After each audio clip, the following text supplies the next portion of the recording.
नमस्कार, रात के 9 बज चुके हैं। मैं ब्रजेश राजपूत हाजिर हूं दिन भर की खबरें लेकर आपके अपने खास कार्यक्रम द एडिटर शो में, जिसमें आप और हम करेंगे विस्तार से चर्चा देश प्रदेश की सभी बड़ी खबरों की। शो की शुरुआत चुनाव के सबसे बड़े मुद्दे यानी कि गरीबी की। आज़ादी के 70 साल बीत जाने के बाद भी हर चुनाव में नेता गरीबी को क्यों मुद्दा बनाते हैं? क्या सच में भारत में गरीबी सबसे बड़ा मुद्दा है? विस्तार से करेंगे चर्चा। दूसरी खबर बीजेपी प्रवक्ता संबित पात्रा की। पात्रा साहब पुलिस से चुनाव लड़ रहे हैं, लेकिन चुनाव के बीच ऐसा क्या बयान उन्होंने दे दिया जिसके बाद उनको लगातार माफी मांगनी पड़ी, और माफी भी छोटी मोटी नहीं बल्कि उपवास रखना पड़ा। तीसरी खबर में आपको सीधे छत्तीसगढ़ लेके चलेंगे, जहां कवर्धा में पिकअप वाहन के ब्रेक फेल हो जाने के बाद 19 लोगों की मौत हो गई। उनका अंतिम संस्कार आज हो गया, लेकिन इस हादसे के बाद हम कितना संभले हैं, विस्तार से करेंगे चर्चा। चौथी खबर है एमपी में नेताओं को मिलने वाली नई गाड़ियों से। किन नेताओं को मिलेगी नई गाड़ी, विस्तार से आपको बताएंगे। पांचवी खबर है किर्गिस्तान से जुड़ी, जहां एमपी और छत्तीसगढ़ के स्टूडेंट्स फंसे हुए हैं। वो लगातार सरकार से मदद की गुहार भी लगा रहे हैं। सरकार किस तरह से उन स्टूडेंट से बातचीत कर रही है, आपको तस्वीरें दिखाएंगे। छठवीं खबर है दुनिया भर में बढ़ते हुए सोने की कीमत को लेकर। क्यों सोने की कीमत में इतना उछाल आ रहा है, विस्तार से चर्चा करेंगे। देश में 18वीं लोकसभा के लिए चुनाव हो रहे हैं, मगर चुनाव का एक मुद्दा ऐसा है जो पहले चुनाव से लेकर आज के चुनाव तक लगातार मुद्दा बना हुआ है, और वो मसला है गरीब और गरीबी का। इस मसले पर खूब चुनाव हुए, सरकारें बनी, मगर इस मुद्दे का हल आज तक नहीं निकला। आज चुनाव प्रचार में नरेंद्र मोदी ने बिहार के चंपारण में कहा कि मैंने गरीबी देखी है, इसलिए गरीबों को फ्री राशन देता हूं। उधर कांग्रेस के चर्चित नेता कन्हैया कुमार ने भी दिल्ली में दावा किया कि मैंने भी गरीबी देखी है। अब हैरानी इस बात की है कि जब हमारे सभी छोटे बड़े नेताओं ने गरीबी देखी है, तो वो गरीबी को खत्म करने के गंभीर प्रयास क्यों नहीं करते? गरीब और गरीबी की पड़ताल करते ये रिपोर्ट देखिए। ये गरीबी खत्म क्यों नहीं होती? सरकार बदलती है मगर गरीबी नहीं जाती। हर चुनाव का एक मुद्दा गरीबी। सरकार बनते ही कहां जाते हैं गरीब? लोकसभा चुनाव 2024 के बीच पीएम मोदी 11वीं बार बिहार पहुंच चुके हैं। बिहार के चंपारण में पीएम मोदी की मेगा रैली देखने को मिली, और इस दौरान पीएम मोदी पूर्वी चंपारण की जनता को संबोधित करते हुए नजर आए। पीएम ने कई मुद्दे उठाए, जिनमें से एक था गरीबी का। पीएम ने खुद को गरीब का बेटा बताया। और 60-70 साल बाद जब मोदी आया, तब घर घर शौचालय पहुंचा।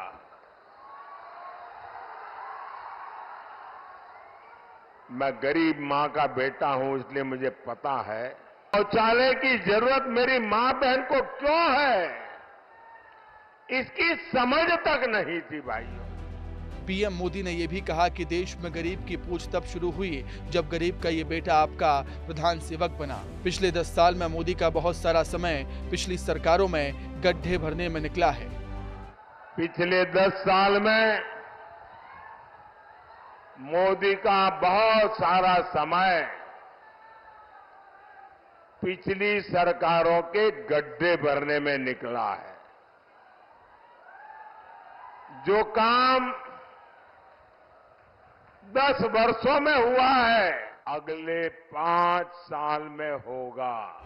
दिल्ली के उत्तर पूर्वी सीट से चुनाव लड़ रहे मनोज तिवारी के खिलाफ कन्हैया कुमार भी खुद को पीएम मोदी की तरह गरीब बता रहे हैं। गरीबी हमने किताब में नहीं पढ़ी है।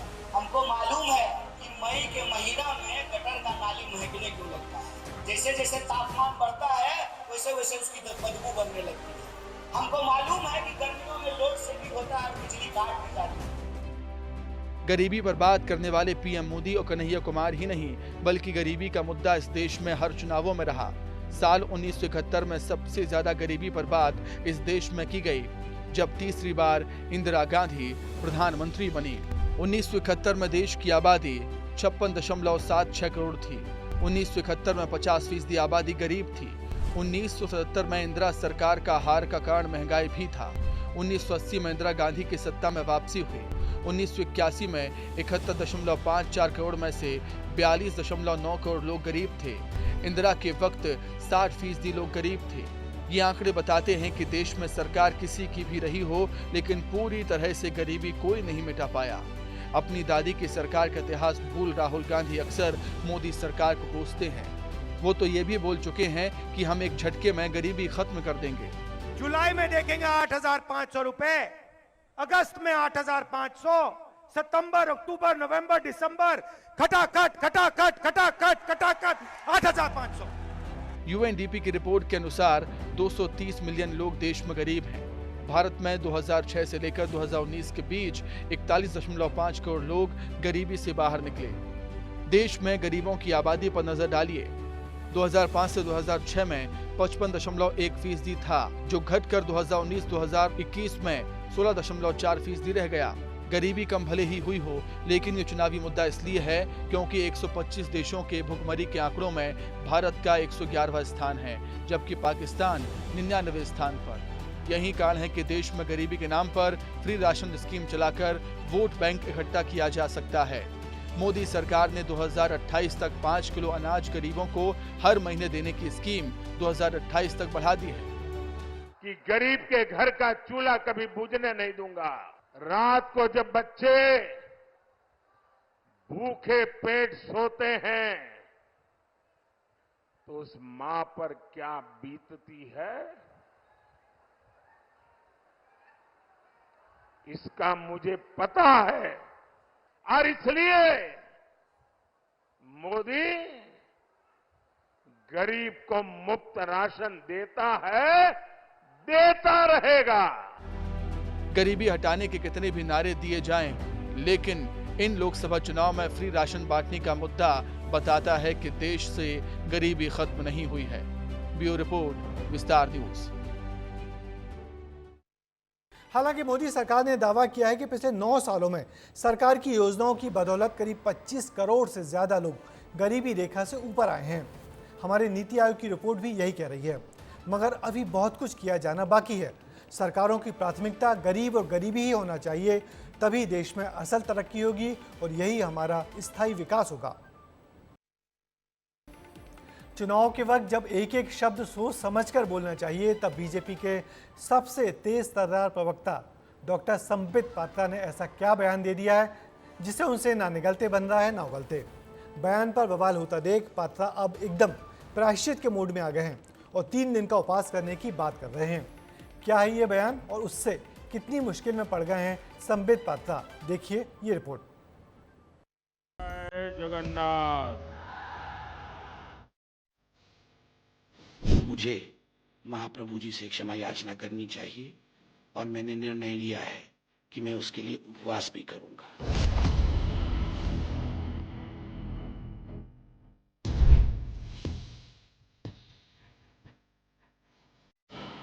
निकालिए, हिम्मत दिखाइए और भक्तों की जो आस्था है उसमें उसका सम्मान करते हुए संबित पात्रा को आप पार्टी से बाहर निकालिए। भगवान से उपवास वाली माफी, पात्रा की जुबान बस फिसल गई। उड़िया में क्या कह गए पात्रा, बस भक्त कहने की गलती हो गई। बयान देते वक्त नेताओं की जुबान फिसलना आम बात है, लेकिन ये वक्त चुनाव का है। यहाँ नेताओं के एक एक शब्द के मायने होते हैं। आज बीजेपी और संबित पात्रा इस बात को समझ चुके हैं। पूरी लोकसभा सीट से बीजेपी के उम्मीदवार संबित पात्रा की एक विवादित टिप्पणी ने उन्हें घेर लिया। मोदी भक्त जगन्नाथ आमे सब होचु मोदी परिवार जन। संबित पात्रा की गलती से दिए गए बयान ने विपक्षी दलों को खुद मौका देने का काम कर दिया। उड़ीसा के मुख्यमंत्री नवीन पटनायक, कांग्रेस के राष्ट्रीय अध्यक्ष मल्लिकार्जुन खड़गे, कांग्रेस नेता राहुल गांधी, सभी ने एक के बाद एक कई ट्वीट्स कर आपत्ति जाहिर की। निकालिए, हिम्मत दिखाइए और भक्तों की जो आस्था है उसमें उसका सम्मान करते हुए संबित पात्रा को आप पार्टी से बाहर निकालिए और नरेंद्र मोदी जी को खुद को इस पूरी दुनिया में भगवान जगन्नाथ के जितने भी भक्त हैं, करोड़ों करोड़ों भक्त हैं, उन सबसे प्रधानमंत्री नरेंद्र मोदी को आज 24 घंटे में माफी मांग लेनी चाहिए। यह सनातन धर्म का अपमान है। महाप्रभु जगन्नाथ का सारी दुनिया भक्त है। कोई प्रधानमंत्री हो जाए या कोई राजा महाराजा हो जाए तो भगवान उसके भक्त हो जाएंगे। ये अहंकार की पराकाष्ठा है। भारतीय जनता पार्टी को अपने नेताओं के इस बयान के लिए तत्काल सफाई देना चाहिए, देश की जनता से माफ़ी मांगनी चाहिए। विवादों से घिरे संबित पात्रा ने अपने बयान के लिए माफी मांगी और कहा कि वो उपवास रखेंगे। जाने में ये त्रुटि हुई है। एक चैनल को बाइट देते समय मैं मानता हूं कि कुछ लोग इससे आहत जरूर हुए होंगे, मगर अनजाने में हुए त्रुटि को ईश्वर भी क्षमा करते हैं। तो स्वाभाविक रूप से मुझे लगता है अनजाने में हुए एक स्लिप ऑफ टंग के लिए भी मुझे महाप्रभु जी से क्षमा याचना करनी चाहिए और मैंने निर्णय लिया है कि मैं उसके लिए उपवास भी करूंगा। आपको बता दें कि 25 मई को पूरी हॉट सीट पर लोकसभा चुनाव होना है। खुद पीएम मोदी संबित पात्रा के लिए प्रचार करने पुरी पहुंचे थे। पूरी लोकसभा सीट से बीजेपी ने उन्हें दोबारा मौका दिया है। साल 2019 में यहां संबित पात्रा को हार का सामना करना पड़ा था। अब चुनाव से ठीक पहले संबित का एक विवादित बयान उनके लिए मुश्किलें बढ़ाता हुआ नजर आ रहा है। ब्यूरो रिपोर्ट, विस्तार न्यूज। ऐसा नहीं है कि बीजेपी के माहिर प्रवक्ता कोई पहली बार इस तरीके गलत बयानी में फंसे हैं। इससे पहले भी वो अपने कुछ बयानों से घिर गए थे, मगर अपनी खास कलाबाजी से बच गए। मगर इस बार का बयान प्रभु जगन्नाथ से जुड़ा है और उसी पुरी से संबित पात्रा चुनाव लड़ रहे हैं, जहां भगवान जगन्नाथ का प्रसिद्ध मंदिर है। इसलिए उनके पास सिवाय उपवास और बार बार प्रायश्चित करने के अलावा कोई चारा नहीं है। ऐसे बयान पर हम तो यही कहेंगे कि भगवान जगन्नाथ उनकी मदद करे, मगर आगे से जबान संभाल के पात्रा जी। नई सरकार में तो नई कार मिलती ही है, तो लोकसभा चुनाव के बाद अब मध्य प्रदेश सरकार के मंत्रियों को नई कार देने की तैयारी कर ली गई है। स्टेट गैरेज को थोड़ी बहुत ना नुकर के बाद 25 कार खरीदने की मंजूरी मिल गई है। अब जल्दी ही उप मुख्यमंत्रियों के साथ प्रदेश के मंत्री नई कार में सवारी करते नजर आएंगे। वैसे बड़े कर्जे में डूबे प्रदेश की सरकार को महंगी कारें खरीदने का फैसला करना आसान नहीं था। देखिए किन हालातों में हुआ ये बड़ा फैसला। चमचमाती इनोवा क्रिस्टा गाड़ियां, नई नवेली फॉर्च्यूनर। मध्य प्रदेश में अब सरकार में बैठे मंत्रियों की चांदी होने वाली है। दरअसल अब इनको पुरानी गाड़ियों में नहीं बल्कि चमचमाती नई गाड़ियों में सफर करने का मौका मिल रहा है। वित्त विभाग की मंजूरी मिलने के बाद स्टेट गैरेज ने 20 इनोवा क्रिस्टा गाड़ियां खरीदने का फैसला किया है। साथ ही 5 फॉर्च्यूनर भी खरीदी जाएंगी। मुख्यमंत्री के लिए दो डिप्टी सीएम के लिए एक कार का आवंटन भी तय कर दिया गया है। हालांकि इससे पहले भी सरकार ने कई गाड़ियां खरीदी हैं। आपको बता दें कि स्टेट गैरेज ने मार्च में 5 इनोवा खरीदी थी। 2018 से 2019 में 22 इनोवा खरीदी गई। हर कार 1 लाख किलोमीटर तक चल सकती थी, लेकिन सरकार ने सालों पहले खरीदी इन गाड़ियों को 10 से 20 हजार किलोमीटर ही चलने के बाद रिटायर्ड की श्रेणी में रख दिया और अब नई गाड़ियां खरीदी जा रही हैं। इन गाड़ियों की खरीदी के लिए भारी भरकम बजट भी रखा गया है। स्टेट गैरेज ने 31 गाड़ियों के खरीदे जाने के लिए प्रपोजल भेजा था, लेकिन महज 25 गाड़ियों को खरीदने के लिए बजट आवंटित हुआ है। फॉर्च्यूनर और इनोवा दोनों के लिए ही 5 करोड़ रुपए से अधिक का बजट तय हुआ है। देखिए, ये वो सरकार है जिसने 170 करोड़ का प्लेन खरीदा था, उसका बीमा तक तो कराया नहीं था। आज 4 मतलब क्रैश हो गया उसका, मतलब इतनी बड़ी स्थिति हो गई। आज 4 लाख करोड़ से ज़्यादा का कर्जा ले चुकी है। उसके बाद आप देखेंगे स्थिति कि ये नई नई बातें करती है, नया प्लेन खरीदती, कई नई गाड़ियाँ खरीदती है विधायकों के लिए। ये जो कर रहे हैं इससे जनता को लाभ नहीं पहुंच रहा है। जनता को लाभ पहुंचाने वाली बात ये सरकार बिल्कुल नहीं कर रही। देखिए, मध्य प्रदेश सरकार हमेशा जनहित के कार्यों में रहती है और प्रदेश पे जो कर्जा भी है वो केवल जनहित की योजनाओं को पूरा करने के लिए और मध्य प्रदेश को विकास के रास्ते पे लाने के लिए लिया गया है। ये कांग्रेस जैसी भ्रष्टाचार की सरकार नहीं है जहाँ भ्रष्टाचार के लिए कर्जा लिया जाता हो। रही बात साधन सुविधाओं की, तो साधन सुविधाओं से विकास कार्यों में और ज़्यादा गति मिलती है। क्या कांग्रेस शासित प्रदेशों में वाहन और अन्य साधन नहीं लिए जाते हैं? आपको बता दें कि इस वक्त मध्य प्रदेश की सरकार 3 लाख करोड़ के कर्ज में है। भले ही कांग्रेस इस मामले में बीजेपी पर आरोप लगा रही हो, लेकिन सच तो ये है कि जब कांग्रेस की सरकार आई थी तब भी इसी तरह के खर्चे नेताओं ने किए थे। ब्यूरो रिपोर्ट, विस्तार न्यूज। यहाँ ये भी बता दें कि मध्य प्रदेश सरकार अब नया हवाई जहाज खरीदने भी जा रही है। दरअसल लंबे समय से प्रदेश सरकार के पास अपना कोई हवाई जहाज नहीं है और मुख्यमंत्री के आकस्मिक दौरों के लिए सरकार को किराए का विमान लेना पड़ता है, जो बहुत महंगा पड़ता है। तकरीबन 200 करोड़ रुपए का नया विमान खरीदने की प्रक्रिया भी अब अपने अंतिम दौर में है। अब की बार 75,000 पार की उम्मीद थी, मगर सोना ने निराश नहीं किया और आज उसकी कीमत 74,500 पार तो हो ही गई है। पिछले कुछ दिनों से सोने की लगातार बढ़ती कीमत ने जानकारों को भी हैरान कर दिया है। ये कीमत क्यों बढ़ रही है और सोने के दाम आखिर कहां जाकर रुकेंगे? देखिए हमारी एक खास रिपोर्ट। मुझे 9 लखा मंगा दे रे ओ सैया दीवाने, फिल्म शराबी का ये गाना अब सिर्फ गुनगुनाने में ही अच्छा लगता है, क्योंकि अब सोना चांदी खरीदने की डिमांड पूरी करना मुश्किल हो गया है। लोग सोना खरीदने बाजारों में पहुंच तो रहे हैं, लेकिन इनकी बढ़ती हुई कीमतें लोगों को परेशान कर देती हैं। यानी सोना अब शोपीस की तरह रह गया है, जो दुकानों में सजा हुआ है, लेकिन उसको खरीदने की हिम्मत अब लोगों की नहीं हो पा रही है। लगातार जो कीमत बढ़ रही है, अब सोचना पड़ रहा है, लेना भी सोच लें कि नहीं लें। महंगा इतना हो रहा है सोना। पसंद तो आया, मगर इतना महंगा है, क्या लें समझ में नहीं आ रहा है। तो फिर अभी लेंगी या नहीं लेंगी? लेंगे, नहीं ले पाएंगे।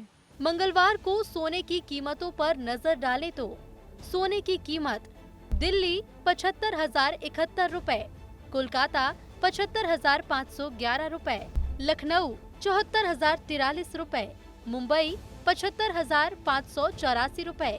लेकिन सवाल ये है कि सोना इतना महंगा क्यों है? दरअसल सोने के महंगे होने के कई बड़े कारण हैं। पहला कारण है सोना महंगा होने का पहला कारण इजराइल ईरान युद्ध। इजराइल और ईरान दोनों ही देशों में तेल का बड़ा भंडार है, लेकिन इनके विवाद से तेल सप्लाई में फर्क पड़ रहा है। बढ़ते कच्चे तेल की कीमत सोने की महंगाई का एक कारण है। सोना महंगा होने का दूसरा कारण रूस यूक्रेन वॉर। तो जैसे कि रेट अपन देख रहे हैं तो हो सकता है बढ़ भी सकता है, और इंटरनेशनल मार्केट भी बहुत तेज है, तो वो उम्मीद है कि बढ़ेगा। अच्छा, वजह क्या आप लोगों के बीच चल रही है? क्या र्यूमर है, क्या कुछ वजह निकल कर सामने आ रही है लगातार जो कीमतें बढ़ती जा रही हैं? वजह एज इफ कुछ समझ में नहीं आ रही है। कभी वॉर का सुनने में आ जाता है, कभी सुनने में कुछ आता है, बहुत चार मुँह चार बात हो रही है, पर वो किस वजह से बढ़ रहा है कोई ठोस कारण कुछ भी नहीं है। सोने का पिछले 30 सालों में सबसे बड़ा भंडार रूस के सुदूर पूर्व प्रांत में मिला है। रूस में बड़ी मात्रा में सोना है, लेकिन यूक्रेन पर हमले के बाद से ही रूस पर कई तरह के प्रतिबंध लग गए हैं, और ये भी एक कारण है कि सोना महंगा हो गया है। सोना महंगा होने का तीसरा कारण चीन पर लगा प्रतिबंध। कोविड के वक्त चीन पर अमेरिका ने प्रतिबंध लगाना शुरू किया, जिसके चलते चीन को समझ आया कि उसके पास मौजूद डॉलर किसी काम का नहीं रहेगा, क्योंकि अमेरिका और उसके मित्र देश उसके साथ व्यापार नहीं करेंगे। चीन ने बहुत ही होशियारी से डॉलर को कम कर उसकी जगह अपने पास गोल्ड इकट्ठा करना शुरू कर दिया, ताकि वो उन देशों से डील कर सके जहां डॉलर के बिना गोल्ड डील हो सके। चीन का बढ़ता सोना। अक्टूबर 2022 से मार्च 2024 के बीच 16.1% सोना रिजर्व किया। 314 टन नया सोना चीन के खाते में बढ़ा है। चीन के पास कुल 2,262 टन सोना मौजूद है। हालांकि सोना कितना भी महंगा हो जाए, लोग सोना खरीदना नहीं छोड़ेंगे। दरअसल कोविड के वक्त जब शेयर मार्केट क्रैश हो गए, तो उस वक्त भी सोना ही लोगों का सहारा बना था। सोना खरीदने का एक बड़ा कारण ये भी है कि रुपए और डॉलर की कीमत गिरती है। यानी आज जो सामान 1,000 रुपए का आ रहा है, 5 साल में उसकी कीमत बढ़ जाएगी, और इसीलिए पैसा इकट्ठा करने का कोई फायदा नहीं। लेकिन अगर आप सोना खरीदते हैं तो सोने की कीमत आने वाले सालों में बढ़ जाएगी। मतलब आप कुछ भी खरीद लें, सोना तो सोना ही होता है। ब्यूरो रिपोर्ट, विस्तार न्यूज। वैसे जानकारों का दावा है कि सोने के दामों में तेजी जारी रहेगी और अगले साल तक 85,000 पर जाकर रुकेगी। वैसे सोने को देखकर अब चांदी भी अपना रंग बदल रही है। सोने के तेज दामों के साथ साथ अब चांदी भी 1 लाख रुपए किलो होने की ओर बढ़ रही है। फिलहाल भोपाल में चांदी के रेट 92,000 रुपए किलो है। इसलिए सोने चांदी में यदि किसी को निवेश करना है तो जरा सोच समझकर ही इस महंगी धातु को खरीदें। क्यों हर कुछ दिनों में ऐसा होता है जब विदेश में पढ़ने गए बच्चों के अभिभावक चिंतित हो उठते हैं। यूक्रेन के बाद हाल का मामला किर्गिस्तान का है, जहां पर भारतीय बच्चों के साथ मारपीट की घटनाएं लगातार सामने आ रही हैं। मध्य प्रदेश के 1200 बच्चे मेडिकल की पढ़ाई करने किर्गिस्तान में हैं और वहां हो रही हिंसा की घटनाएं उनके माता पिता को डरा रही हैं।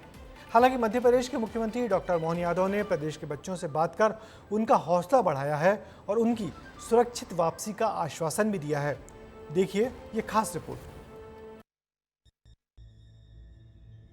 एक मां के आंख के आंसू देखिए, जो राह देख रहे हैं अपने बेटे के वापस लौटने की। ये मां इंतजार कर रही है कि कैसे भी उनका बेटा किर्गिस्तान से लौट आए। दरअसल किर्गिस्तान में फंसे भारतीय बच्चों में से एक उज्जैन का योगेश चौधरी भी है, जो डॉक्टर बनने का सपना लिए किर्गिस्तान पहुंच गया था, मगर अब ये सपना अब उसकी जान पर पड़ आया है। परिजन लगातार योगेश से बात करने की कोशिश कर रहे हैं। कैसा है माहौल वहाँ का? अरे माहौल कैसा है वहाँ का?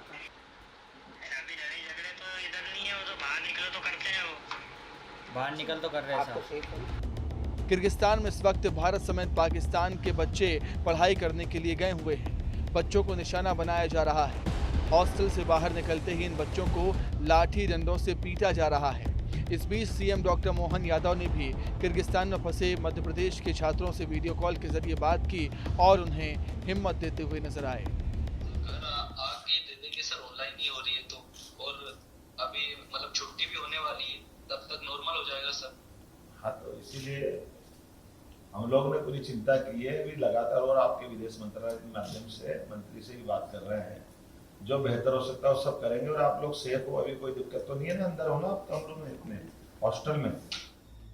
आपको बता दें कि उज्जैन के 8 स्टूडेंट किर्गिस्तान में फंसे हुए हैं, जिनको वापस लाने की तैयारी में विदेश मंत्रालय लगा हुआ है। दरअसल किर्गिस्तान में MBBS की पढ़ाई भारत, पाकिस्तान, बांग्लादेश के मुकाबले काफ़ी सस्ती है। यही वजह है कि यूक्रेन की तरह यहाँ भी छात्र बड़ी संख्या में पढ़ाई करने के लिए पहुँचते हैं। ब्यूरो रिपोर्ट, विस्तार न्यूज़। चलते चलते में अब आपको दिखाते हैं बिहार की पॉलिटिक्स की बयानबाजी, जो बेड रेस्ट तक चली गई है।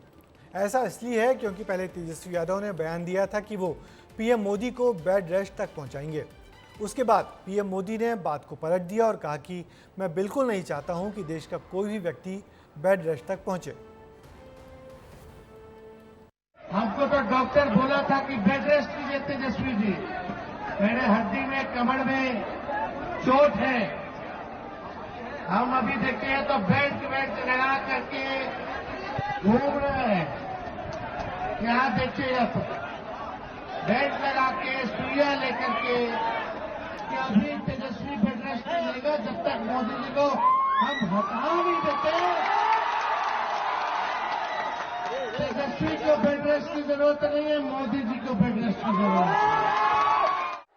मैंने सुना है कि यहां कोई घूम घूम कर कह रहा है कि 4 जून के बाद मोदी को बेड रेस्ट होगा। भाइयों बहनों, मैं तो परमात्मा से प्रार्थना करता हूं, मैं तो यही कामना करता हूं, मोदी तो क्या, देश के किसी भी नागरिक के जीवन में बेड रेस्ट की नौबत नहीं आनी चाहिए। लेकिन जंगल राज के वारिस से और अपेक्षा भी क्या की जा सकती है?